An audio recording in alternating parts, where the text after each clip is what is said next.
بسم اللہ الرحمن الرحیم۔ السلام علیکم۔ 12 جماعت، کیسے ہیں بچے آپ لوگ؟ امید ہے خیر خیریت سے ہوں گے، ٹھیک ٹھاک ہوں گے، اپنی چھٹیاں انجوائے کر رہے ہوں گے۔ اچھا، آج کا ہمارا جو سبق ہے جس کو ہم پڑھنے جا رہے ہیں وہ ہے کنڈکٹر۔ کنڈکٹر ایک افسانہ ہے اور اس افسانے کی جو مصنفہ ہیں وہ ہیں الطاف فاطمہ۔ الطاف فاطمہ کا مختصر سا تعارف ہم دیکھیں گے، پھر اس کے بعد ہم اپنے افسانے کی طرف جائیں گے۔ الطاف فاطمہ 1929 کو لکھنؤ میں پیدا ہوئی، ٹھیک ہے، 1929 کو یہ ان کی یوم ولادت ہے اور یہ لکھنؤ میں پیدا ہوئی ہیں۔ یوم وفات یہاں پر آپ کے پاس کتاب میں نہیں لکھا ہوا، لیکن یہ 2018 کو ان کی وفات ہوئی تھی۔ یہ 29 نومبر 2018 کو ان کی وفات ہوئی تھی، ٹھیک ہے، تو یہ آپ اپنے پاس نوٹ کر لیں۔ پھر کہتا ہے جی کہ ابتدائی تعلیم وہیں سے حاصل کی، کہاں سے؟ لکھنؤ سے۔ اچھا، ایک اور چیز میں یہاں آپ کو بتاتی چلوں، بعض کتابوں میں ان کے بارے میں یہ بھی کہا گیا ہے کہ یہ پٹیالہ میں پیدا ہوئی ہیں اور پٹیالہ ہی میں انہوں نے اپنی ابتدائی تعلیم حاصل کی ہے، لیکن وہ ریسرچ کے دوران کچھ لوگوں نے جو ہے اس طرح سے لکھا ضرور ہے، لیکن حقیقت میں جو مستند ان کی جائے پیدائش ہے وہ لکھنؤ ہی ہے، ٹھیک ہے، اور یہیں سے انہوں نے تعلیم بھی حاصل کی ہے۔ پھر کہتا ہے جی کہ اس کے بعد قیام پاکستان کے بعد یہ اپنے خاندان سمیت جو ہے انہوں نے لاہور میں مستقل رہائش اختیار کی، ٹھیک ہے۔ جب پاکستان بنا تھا تو جب بہت سارے لوگ جو ہیں وہ انڈیا سے پاکستان آئے تھے اور یہاں سے پاکستان سے بننے کے بعد کئی ایک لوگ جو ہے جب انہوں نے ہجرت کی تھی ہندوستان کی طرف، تو انہی میں سے ایک الطاف فاطمہ بھی تھی جو کہ وہاں سے ہجرت کر کے پاکستان آئی اور یہاں آنے کے بعد یہ لاہور میں انہوں نے رہائش اختیار کی۔ پھر کہتا ہے جی کہ پنجاب یونیورسٹی سے MA BEd کرنے کے بعد یہ کیا ہوئی؟ درس و تدریس سے وابستہ ہوئی۔ درس و تدریس، پڑھنا پڑھانا، ٹھیک ہے، پڑھنا اور پڑھانا، اس سے یہ وابستہ ہو گئی۔ اور کب؟ یہ انہوں نے پنجاب یونیورسٹی سے MA کیا اور BEd کرنے کے بعد، ٹھیک ہے۔ پھر اس کے بعد کہتا ہے جی کہ درس و تدریس سے وابستہ ہوئی اور کہاں ہوئی جی؟ اسلامیہ کالج برائے خواتین اور اپوا گرلز کالج میں اردو ادب پڑھاتی رہیں، ٹھیک ہے، کیا پڑھاتی رہیں؟ اردو کی ٹیچر تھی۔ اور یہ دو کالجز ہیں جن میں انہوں نے پڑھایا ہے، اسلامیہ کالج اور وہ بھی خواتین کا تھا، اور اپوا کالج جو ہے وہ بھی خواتین کا تھا، لڑکیوں کا تھا۔ پھر کہتا ہے کہ آج کل لاہور میں ہی مقیم ہے، لاہور میں مقیم نہیں ہے، ان کی وفات ہو گئی ہے، اور ابھی یہ جو ہے 2018 میں ان کی وفات ہو گئی ہے اور لاہور میں ہی ہوئی ہے، اور لاہور میں ہی انہوں نے کیا کیا ہے، ان کی قبر بھی ہے، ٹھیک ہے۔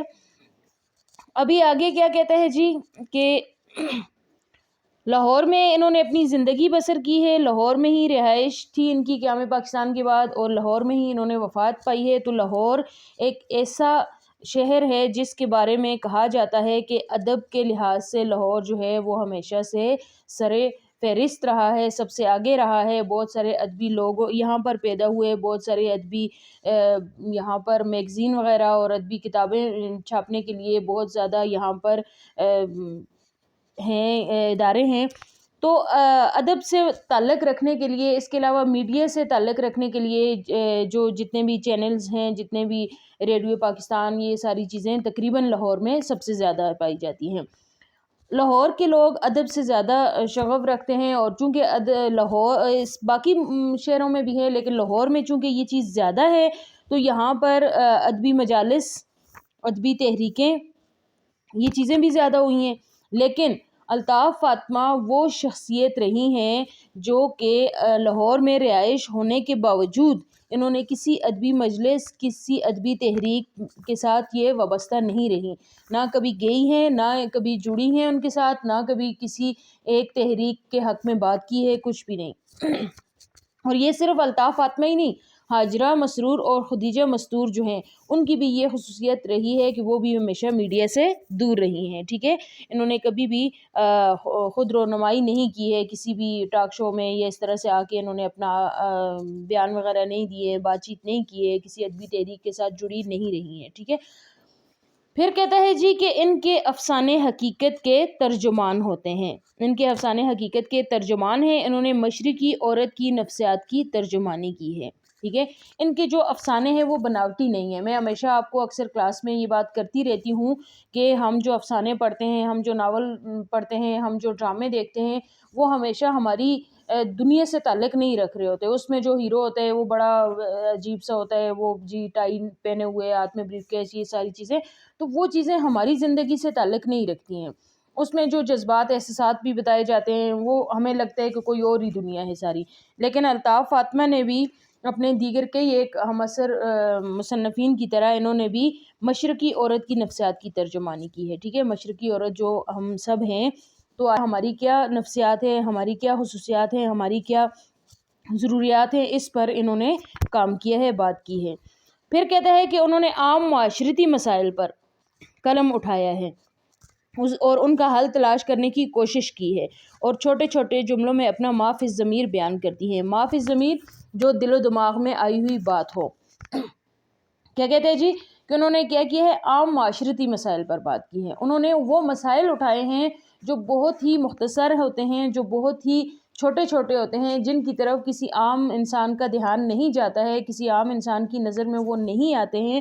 ان سب کی طرف دھیان گیا ہے کس کا، الطاف فاطمہ کا. اور الطاف فاطمہ نے انہوں نے ان چیزوں کو اٹھا کر اپنے جو افسانوں میں بیان کیا ہے، اور چھوٹے چھوٹے مختصر جملوں میں انہوں نے اپنی بات کو بیان کیا اور بہت خوبصورت انداز میں کیا ہے.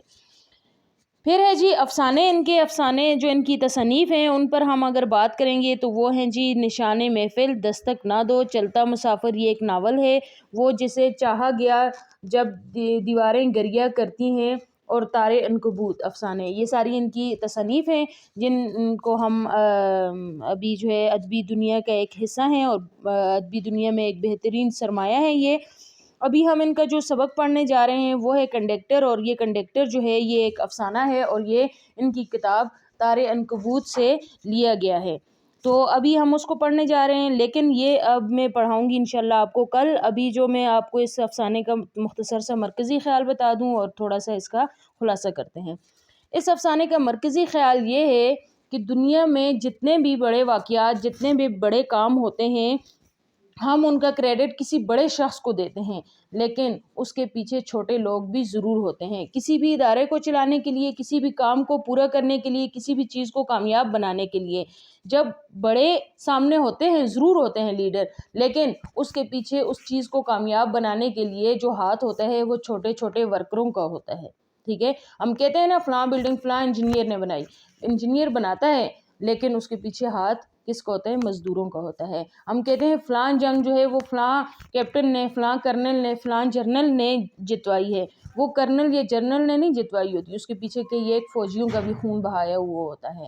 ہم کہتے ہیں کہ پاکستان جو ہے یہ قائد اعظم نے، علامہ اقبال نے، سر سید نے، ان لوگوں نے بنایا ہے، ان کی خواب تھا، ان کی سوچ تھی، ان کی جدوجہد تھی. نہیں، اس کے پیچھے کئی ایک ایسے لوگ بھی ہیں جن کا کہیں نام و نشان ہی نہیں ہے، جن کو کوئی جانتا ہی نہیں ہے. ان لوگوں کی جدوجہد بھی اس پاکستان کو بنانے میں شامل ہے. ٹھیک ہے، تو یہ سبق کا مرکزی خیال ہے کہ ہم ہمیشہ جو کریڈٹ ہوتا ہے کسی بڑے شخص کو دیتے ہیں، لیکن اس کے پیچھے جو ہوتا ہے وہ کوئی چھوٹا شخص بھی ہوتا ہے جس کو ہم نہ جانتے ہیں، نہ اس کا کہیں نام ہوتا ہے، نہ اس کا کہیں کوئی پہچان ہوتی ہے، نہ اس کو ہم کہیں کوئی کریڈٹ دے رہے ہوتے ہیں، لیکن اصل کام اس شخص کا ہی ہوتا ہے جو پیچھے ہوتا ہے، جو چھوٹا ہوتا ہے، جو پس پردہ رہ کر بہت بڑا کام کر رہا ہوتا ہے. یہ اس کا تھا مرکزی خیال.